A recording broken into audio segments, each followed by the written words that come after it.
Второй раз этнофестиваль Ибица пройдет не в финно-угорском парке в селе Иб, а в центре Сыктывкара, чтобы всем было удобно и чтобы праздник получился максимально насыщенным и массовым. Конкуренцию в содержательной части, конечно, может составить фестиваль варенья в Эжве, который пройдет параллельно, но Ибица обещает взять многоформатностью. О сюрпризах Таисия Шляхтина. Это бронза, да? Это все бронза, просто начищенная. Талисманами Ибицы 2015 снова станут вещи, обращающие к древней культуре народа Коми. Символы и артефакты эпох палеолита и мезолита на мультфестивале уже использовали.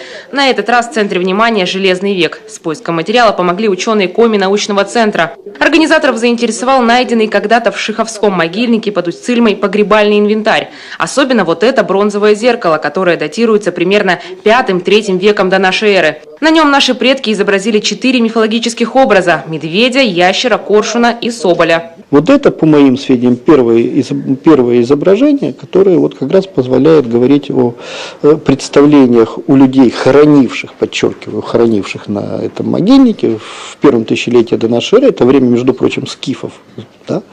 Вот, о трехчленной вертикали мира, то есть мир небесный, мир человеческий и мир хтонический, подземный. Так что вот в этом ее уникальность.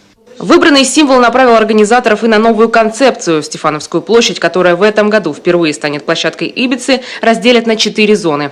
Каждая будет соответствовать одному мифологическому образу. Скверу же отведут главную роль. Одна из изюминок юбилейной Ибицы в том, что она нам представит сразу 4 праздника, которые уже полюбились жителями республики.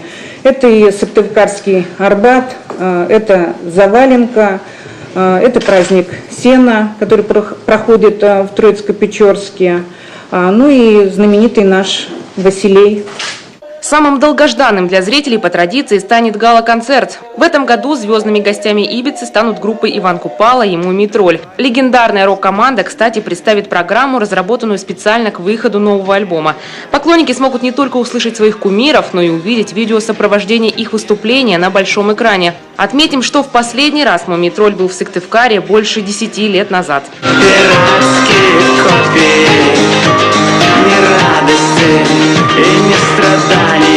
Таисия Шляхтина, Олег Жуковский, телеканал Юрган, Сыктывкар.